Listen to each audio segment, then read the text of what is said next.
বাংলাদেশের ইতিহাসে, বিশেষ করে পুলিশের ইতিহাসে কুখ্যাত বেনজির তো আটক হয়েছে দুবাইয়ে।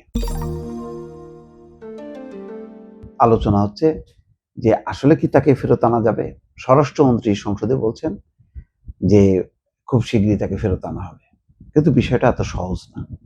ইতিমধ্যে এই নিয়ে যে আলোচনা চলছে তাতে দেখা যাচ্ছে যে ইন্টারপোলের পুলিশ তাকে অ্যারেস্ট করেছে সত্য, কিন্তু অ্যারেস্ট করা মানেই এই না যে তাকে ফেরত পাঠানো।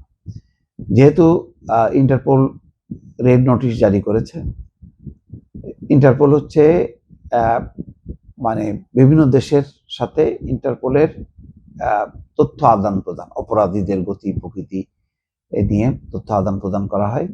তারপর যখন নাকি ইন্টারপোল মনে করে যে হ্যাঁ এর বিপজ্জনক, তখন রেড নোটিশ করা হয় এবং যখন যে দেশে সেই দেশেই আটক করা হয়। আটক করার অর্থ এই না যে তাকে ফেরত পাঠাবে। ওই সংশ্লিষ্ট দেশ তখন পরীক্ষা নিরীক্ষা করে যে তার বিরুদ্ধে অভিযোগগুলো কি রাজনৈতিক নাকি আসলে সত্যিকার অর্থে সে অপরাধী, সে মাদক কারবারি, সে অর্থ পাচারকারী, সে হত্যাকারী, বা কি তার গভীরতাটা কি, এই বিষয়গুলো পর্যালোচনা করে সেখানকার আদালত। তারপরে দেখে যে যে দেশের নাগরিক সে, তার সাথে সেই দেশের চুক্তি আছে কিনা। চুক্তি থাকুক আর না থাকুক, যে মূল কথাটা হলো ওই দেশের আদালত পর্যালোচনা শুরু করে এবং তখন তারা বাংলাদেশের কাছ থেকে তথ্য চায় যে তার বিরুদ্ধে কি কি অভিযোগ আছে। তো এখানে একটা সম্ভাবনা আছে যে যেহেতু দুদক তার বিপুল সম্পত্তি, দুর্নীতি, তার টাকা পয়সা এগুলি নিয়ে তদন্ত চলছিল এবং মামলা আছে সুনির্দিষ্টভাবে, সুতরাং এই তথ্যপত্রগুলো তারা 30 দিনের মধ্যে দুবাই কর্তৃপক্ষের কাছে হস্তান্তর করবে। দুবাইয়ের আদালত সেগুলি পর্যালোচনা করে দেখবে যে হ্যাঁ সে কারাপ্ট পারসন, তখন বিবেচনা করবে তাকে তার দেশে ফেরত পাঠানো। তা না হলে কিন্তু সম্ভব না। যেমন আরাফ খান, এটাও বলা হয় যে বেনজিরের পার্টনার, বেনজিরের শত শত কোটি টাকা নিয়ে আরাফ খানকে দেয় বেনজির, এবং আরাফ খান সেই তার নাম হচ্ছে রবিউল ইসলাম আসল নাম। সে দুবাইয়ে স্বর্ণের ব্যবসা করে। এটা নিয়ে অনেক আলাপ আলোচনার পরও তাকে ফেরত আনা সম্ভব হয়নি, কারণ এই আরাফ খান যখন তাকে অ্যারেস্ট করে বা তার কাছে পুলিশ যায়, তখন সে দেখায় যে সে বাংলাদেশের নাগরিক না, সে হচ্ছে ভারতের নাগরিক। এখন একইভাবে যদি বেনজির দেখায় তার কাছে 3 দেশের পাসপোর্ট আছে বলে খবর প্রকাশ হয়েছে, যদি সে প্রমাণ করতে পারে যে না সে বাংলাদেশের না, সে অন্য দেশের তার নাগরিকত্ব আছে, সেই ক্ষেত্রে কিন্তু একটা আইনগত জটিলতা আছে, তখন তাকে ফেরত আনাটা বেশ কঠিন হবে।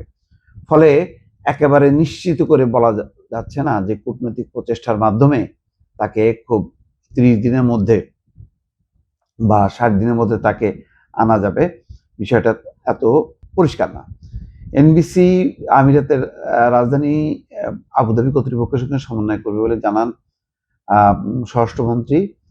বলা হচ্ছে সেই দেশে আইন, আদালত, প্রত্যর্পণ সংক্রান্ত চুক্তি, কূটনৈতিক তৎপরতা এবং মামলা নথিপত্রের গ্রহণযোগ্যতার উপর নির্ভর করে। তো বেনজির আহমেদের বিরুদ্ধে রেড নোটিশ জারি হওয়া এবং দুবাই তার গ্রেপ্তার, দুটি বড় ধাপ পার হয়েছে, কিন্তু তাকে বাংলাদেশে পাঠানোর সিদ্ধান্ত নেবে আমিরাতের আদালত। বাংলাদেশকে এখন প্রমাণ করতে হবে বেনজিরের বিরুদ্ধে মামলা রাজনৈতিক প্রতিহিংসার নয়, এটি দুর্নীতি, অবৈধ সম্পদ, জালিয়াতি, মানি লন্ডারিং বা সংশ্লিষ্ট অপরাধের বিচারিক প্রক্রিয়া। একই সঙ্গে দেখাতে হবে বাংলাদেশে তিনি ন্যায় বিচার পাবেন।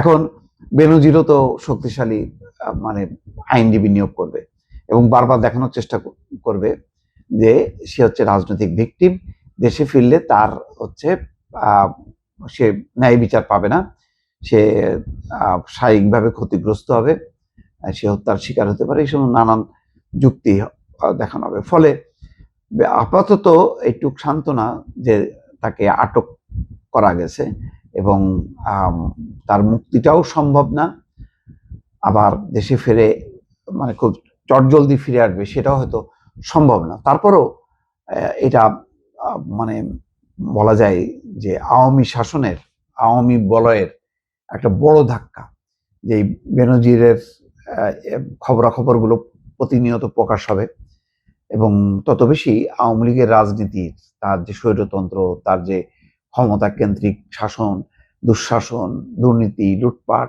এই খবরগুলো প্রতিনিয়ত সামনে আসতে থাকবে এবং মানে আওয়ামী রাজনীতির যে ভিত, সেই ভিতটাকে কাঁপতে থাকবে এবং দুর্বল হবে। অন্তত এইটুক বলা যায় যে এই ক্ষেত্রেই একটা মানে তার অপোনেন্ট, প্রতিপক্ষ রাজনীতির জন্য একটা বড় সাফল্য।